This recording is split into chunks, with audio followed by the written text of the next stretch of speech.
pleasure to be here. Excited for the best panel of these 2 days. So welcome everybody to the Forex Expo, one of the most incredible, fascinating, dynamic industries in the world. It's great to be here in Dubai, joined by some excellent brains and innovators in the industry. Just to quickly introduce myself, and then we're going to go around so you can know each and every single one of the panelists here. And this is definitely a session worth joining for the full 30 minutes. You don't want to miss a single bit. So, as I said, my name is Amin. I run the Google Growth Program on the user acquisition side. So I specialize particularly in the finance industry. I have consulted over 20 different brokerages and finance lead generation businesses from across the world, both on the Forex side and on the crypto exchanges side. So I live and breathe user acquisition, funnels, growth for a lot of the businesses that you see here. And with me is a variety of brokerages that cover various parts of the world, as well as some technology providers. So what I want to do is I want to start off with introductions, starting to the left. So please just introduce your name and your company. And then once we've got a full introduction, we can kick off to an excellent discussion. Over to you. Thanks, Amin. Hi, everyone. My name is James Marshall. I'm the Group CEO of OnePro Global. From New Zealand originally. My first career was a trader. Subsequently, I've spent some time with FX Pro and Tigerwit, but very excited to now be working with OnePro. We are licensed and headquartered here in Dubai, and we really believe this is going to be the new hub for global Forex. Tiago. Hi, my name is Cardoso. I'm the head of business development and partners at Infinox. Infinox is a multi-regulated broker. I think we all are, right? We are all here in the same convention, with the same products, same services. But I hope this is an opportunity to also highlight a little bit of our advantages and our what are we really good at. So I've come from Portugal, although I'm based here in Dubai. So yeah. Pleasure to be here with you guys.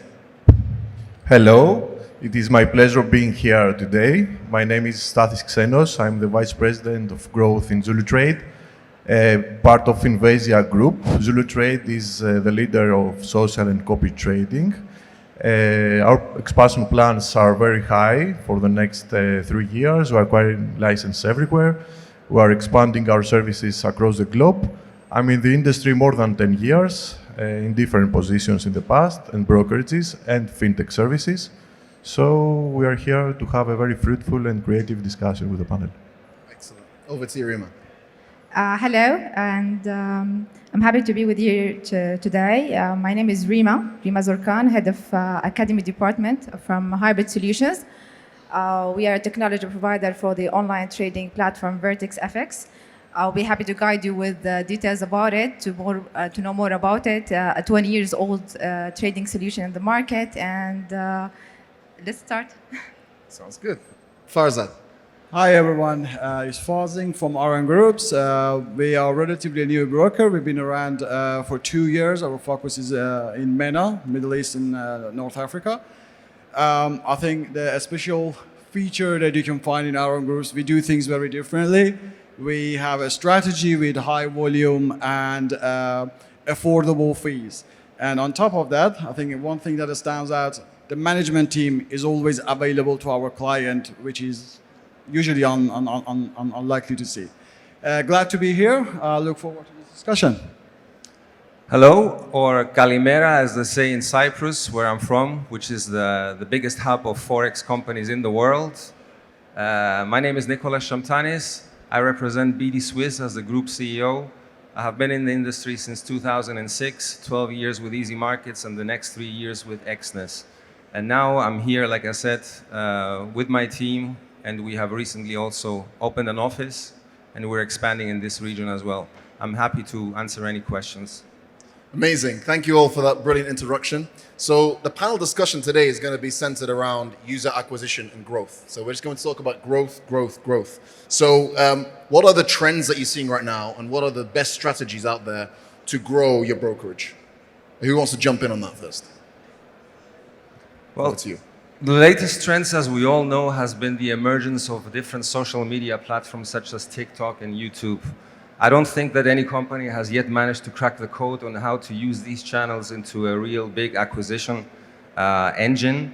I think most of the brokers that are present here continue traditionally aiming at improving the acquisition share that comes from IBs and introducing brokers, then mostly affiliates, and always you have the digital means such as Google. But with the difficulty of regulations, when it comes to the lack of regulations in certain countries, makes it more difficult for you to acquire clients through digital means. Let alone it is also more expensive. So I think what we see lately is that we do see a big effort for branding and traditional branding. We know many big companies that have done big, expensive attempts to improve their branding. And I think branding is coming back as a way to differentiate one broker from another. That's interesting. So you're kind of pitching for the branding piece. You know, because traditionally we've got performance versus branding, right? Or yeah, well, it depends also on which region. If you look at Asia or Middle East, the IB business dominates, no matter what you do. But of course, branding is an element that will help that IB business to choose you. You can try performance, but it's expensive. And you also have the issues with not being allowed to advertise, let's say, FX directly to the client. So you have to go through it, or you have to allocate an enormous budget through Google in order to help you to do so. So we see brokers now trying to become more multi-asset to appear to a wider clientele and adding continuously new tools. But I think nothing will beat, for now, I see IB, business, affiliate, business, media buying, and branding as much as you can. Great, thanks for that. Any comments from your side?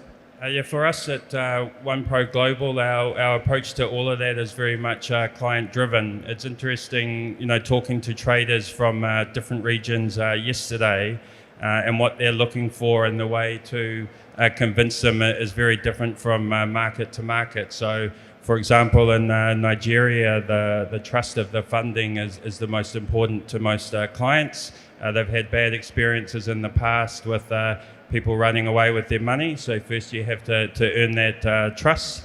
If we look to South Korea, it's much more important to our clients, the specifics around the terms and conditions. They're less convinced by flashy marketing.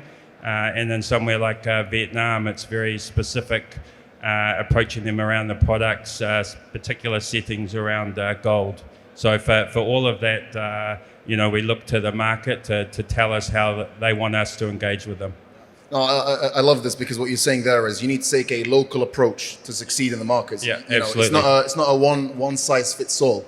And this is actually one of the issues I see some brokerages use, which they think that one strategy can work across the globe. But what you're saying is, let's understand the local market dynamics, let's understand Africa's behavior, Asia's behavior, and let's accordingly adapt to it. Yeah, exactly. There's only so many football teams that can be sponsored. You know, we have to appeal to people in other ways. So you're going to say something? Personally, I believe that there are a lot of ways for the brokers to increase the user acquisition.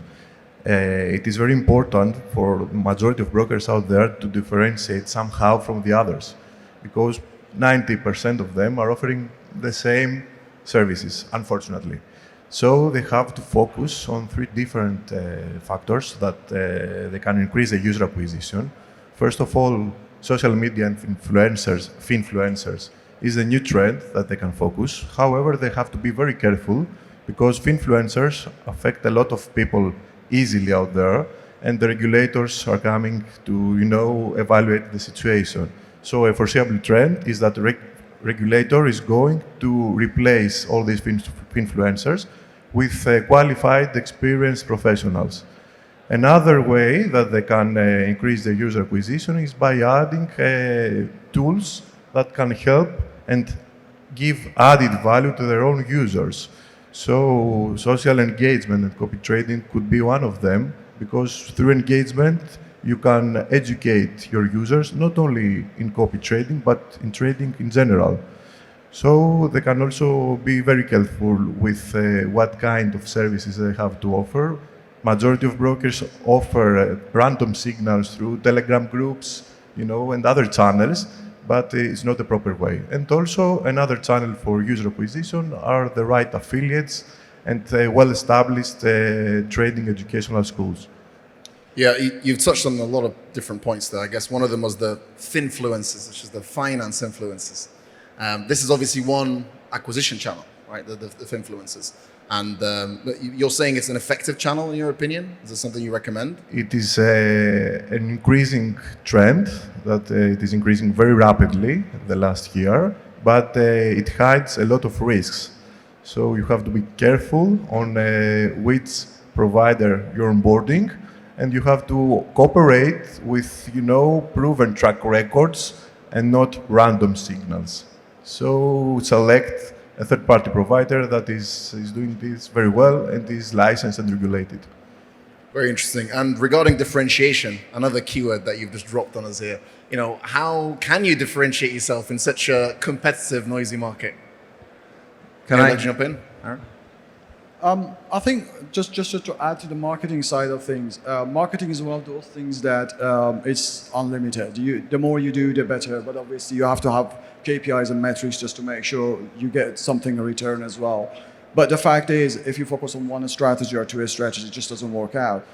As Stathis mentioned about influencers, it's been great for us. It has worked out, but obviously, you always have competition. Everyone is trying to get influencers, and we have a limited amount of them. And I think to add to what Nicolas mentioned, it's not the social media, we haven't cracked it. It's just as a companies, we're trying to present the company. But the fact is, people trust people. So that's why we took the initiative to always be available to our clients. And I think that's something we should see more often. That's why these influencers are very successful, whether they are lifestyle influencers or TikToker or just focus on Forex or crypto. We have a lot of people from crypto sites coming up. So on top of that, it's very important to notice that you have to have a good marketing. Regulation is always working against Forex workers, so that's always a challenge for everyone. But we understand the point of view from protecting the clients, and we all have to contribute toward that. Sorry. I would like to just add, when I started in 2006 at Easy Markets. Back then in Cyprus, it was just 3 brokers on the island, maybe 5, 10 globally. The spreads were 10 pips, and everybody was happy trading on 10 pip spread. Then with the emergence of more and hundreds of brokers, basically who won this from this competition? The client. It's like Michael Porter says in his book, Competitive Advantage. The more competitors you have, at the end of the day, it's the client that wins because all the margins go to zero. So it's true. If you look out there right now, 90% of the brokers are basically offering the same thing. Everybody's just trying to present themselves that they're doing it differently and better. So yes, you need to be better at some things, but at the end of the day, how to differentiate? You need to identify the things that actually traders care about. Yes, they care about honesty. Yes, they care about transparency. Yes, they care about excellent service. You have to have that. If you don't have that, nothing differentiates you. It's the same thing. So identify those things that matter most to the clients and be the best at it. Not the second, but you have to aim to continuously improve all of those things. In my experience, 17 years, what traders care is obviously, I'm not going to mention regulation and transparency because that's a given. They care about the speed of their withdrawals and the speed of their deposits, their execution. When I say execution, I mean the spread and the conditions that they get. Get a team, get algorithms, improve all of those systems, improve the speed of deposits, improve the speed of withdrawals. Don't cancel withdrawals. Take the loss, just improve your systems. If you have been a victim of, let's say, deposit arbitrage or trading arbitrage, this will help you improve your reputation, and at the same time, when you improve your system to be able to give better pricing and have less fear about withdrawals coming out of your pricing, then it will further help you improve trading conditions even more. And then that's how you beat competitors. Otherwise, you just copy. I want to add another thing. Now, traders now have many options as a brokers in the market. So how to choose one on other, that depends on what the broker is offering, of course, and his multi-trading asset that he's going to get for him. But also that would support him with a strong trading platform that he gives for his customers, with a very well-equipped trading platform with trading tools, expert advisors, and risk management tools. The capabilities that the trading platform gives for his trader and a broker as well. Part of it also the branding that gives the broker an advantage also for other brokers, and how the trading platform can give him this space and this advantage to have a branded mobile application, maybe to spread it in the market with his name. The social trading also with a very trusted community of traders that also push for the broker himself through a trading platform. So as much as the technology providers support the broker with a very equipped and strong and confident, adaptable trading platform, that also will give him a competitive advantage in the market, and he can go and acquire more users this way as well. Of course, with his offers, not to forget that. So that's fascinating. I think what we've touched on there is kind of the product versus the marketing. So a lot of different points touched here. I guess I'll be interested to hear, because I think there's a lot of focus on product. You're saying it needs to be fast withdrawals, a lot of product-focused stuff that you mentioned there. I think you're commenting a bit on the user experience is also something a part to play. Exactly. Yes. And as a marketer, I'm definitely biased to that side. I've seen people are emotional. People make decisions emotionally. So you can have the best product in the world, the best back-end systems. At the end of the day, people need to feel comfortable with the platform. And because it's just the human brain and how it works. Yeah, so from your experience, what would you say? Exactly. I think we're at a really key inflection point in the industry as well. Goldman Sachs has reported that there's $20 trillion worth of wealth that will pass from the older generations down to millennials and Gen Z. Their approach to life, their approach to trading is obviously very different. They're much more, comfortable being out in the public domain, much more collaborative than previous generations. But at the same time, there's a lot more restrictions coming into place in the advertising. So as some of you will be aware, the cookie has crumbled. Google is making it a lot harder for people to use third-party data. So in this Web3 DeFi world where data protection is so important, but at the same time, people want this hyper-personalized, hyper-specialized content. How you manage to do both at the same time, still to be determined. Yeah, just to add a little bit in to what we were commenting before, and I think both James and Nicolas, they mentioned very important points here, but I think it's very important also to identify what type of clients are we looking at. Every region is different. Every country is different. Every client demands a different type of USP that the broker has. Is that the client wants education, the client wants a copy trading solution to easily just get into the markets, just copy someone and get a quick profit. I think the broker that ends up has much diversity in terms of the products and services that they offer. They will end up getting a higher percentage of the market out there. Because in the end of the day, it's true, we all do the same, right? We all have MT4, MT5, or C Trader. We all have an IB program. Everyone just can call the broker and get 5 points rebate or 10 points rebate. We are all here trying to match rebates between all of us, offering a little bit more, offering thousands and thousands of CPA. But in the end of the day, that's just the relationship that we have with the partners. But what exactly is the client going to get? What is the advantage that the client going to get? So it's up to the broker to offer those solutions to attract better clients. It's not only attracting a lot of clients, it's easy. I think we all know we can get thousands and thousands of applications in our brokers. I think that's all we're trying to do. But it's also increasing the quality of the client that we have and the long-term value. Just on that point, because it's very relevant to what you just said now, I think you almost reached to the bit about retention. Okay, so you're saying it's easy for you to acquire, but how can you retain them? How can you keep them on for a long time? Offering better services, offering exactly what Nicolas was saying, fast withdrawals, making the client believe that they are dealing with a proper broker.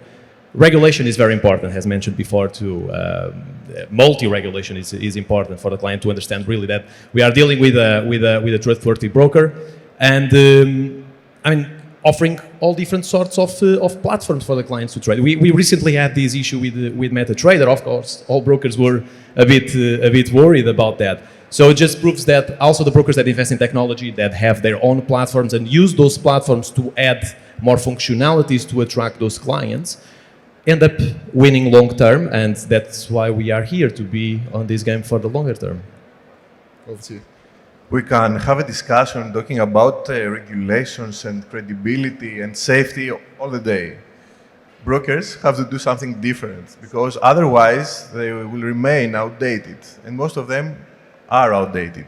So they have to focus not only on the user segmentation. Of course, it is very important. Let's say, for example, user segmentation in terms of experience.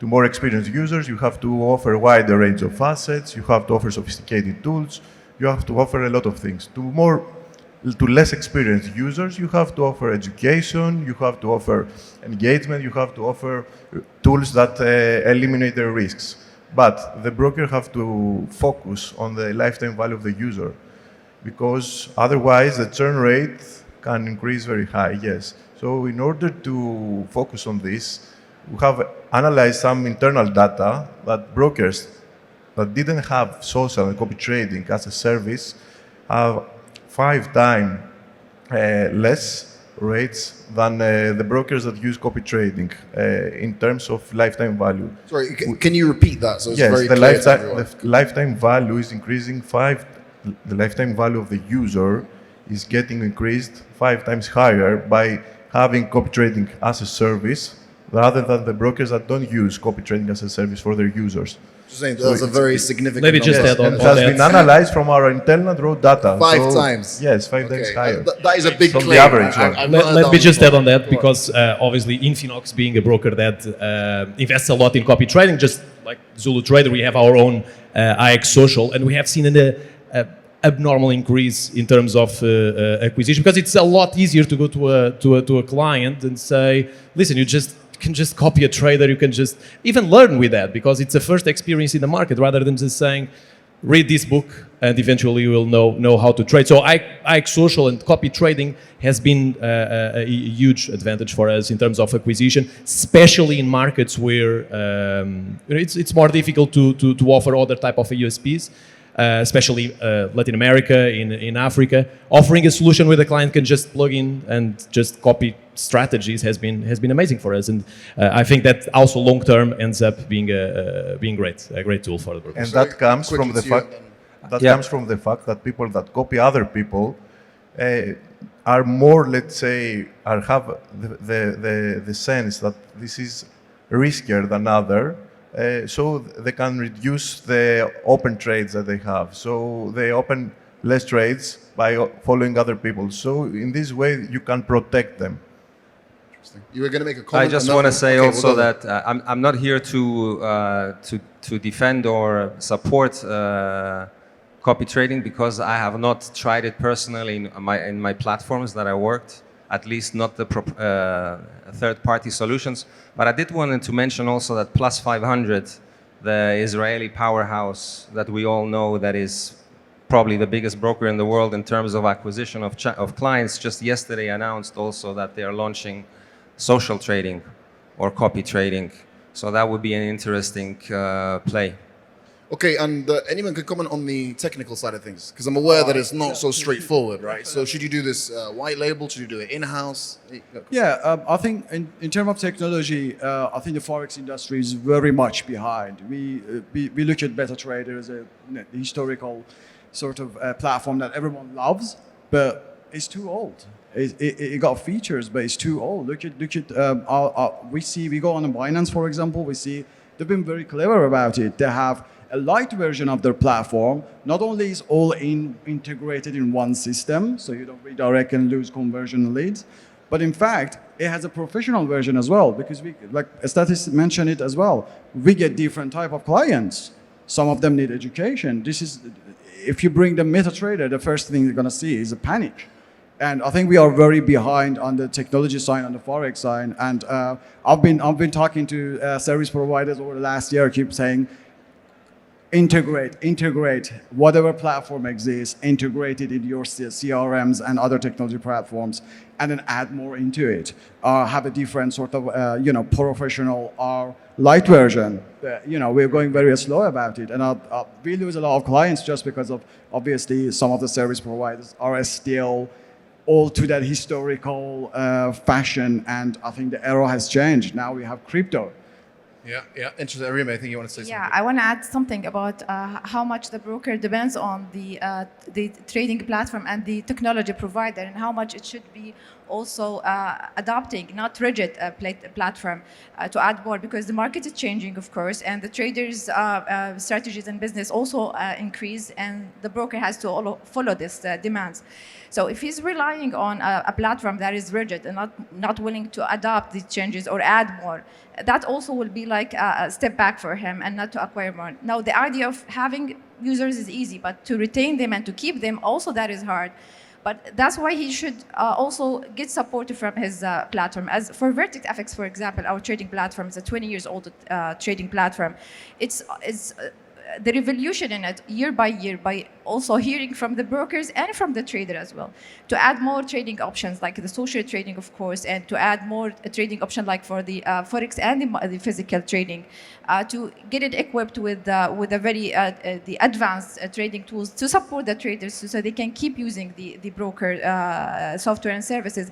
This is also have to be a great bond between the broker and the software provider, and being there with them in the market, giving them their support, and that will also support their trader at the end. So brilliant. That's actually, you remind me of another thing as well, which is you can always learn from other industries, not just Forex. It actually helps to look outside and say, what else are others doing? So in the e-commerce industry, they're really big on personalization now.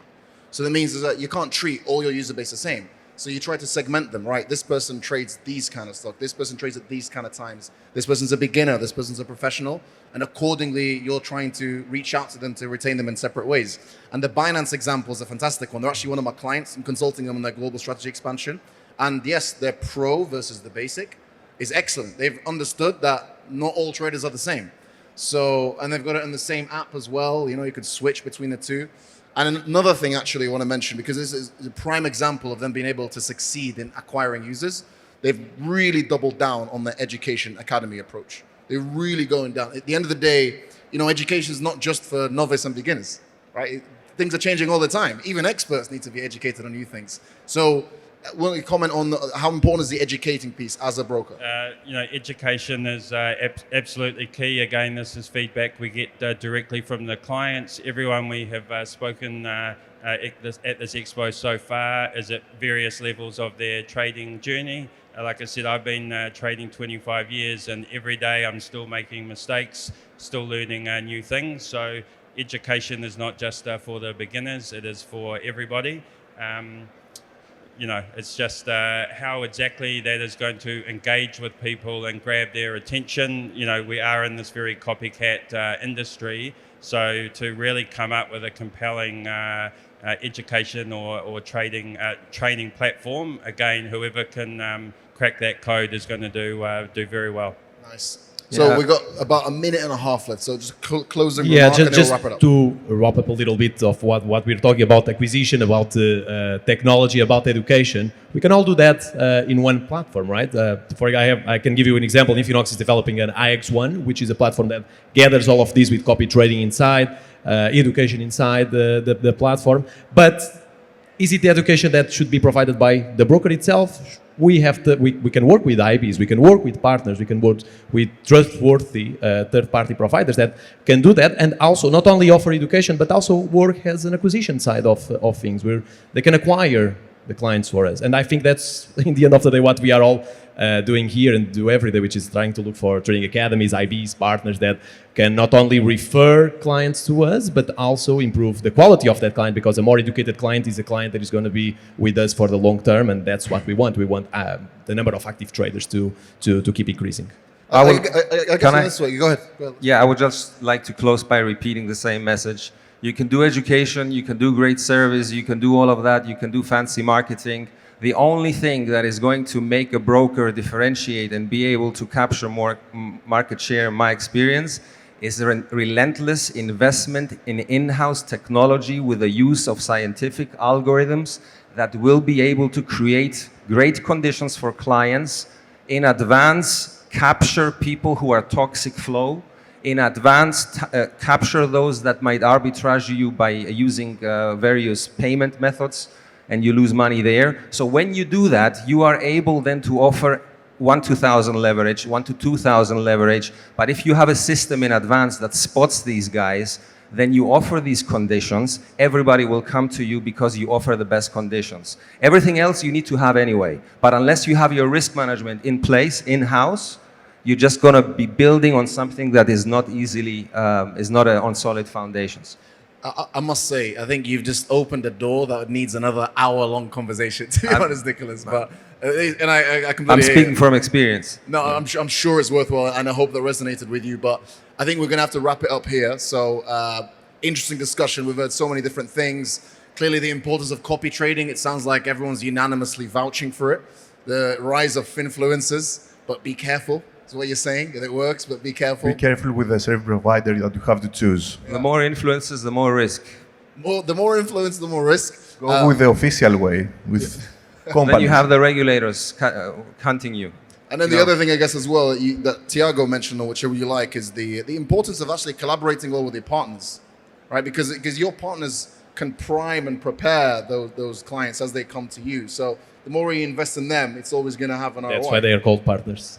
Because they should be a partnership that allows everyone to grow and everyone to develop revenue for both sides. Absolutely. Thank you, everybody. A round of applause for the amazing panelists. Thank you very much. Thank you.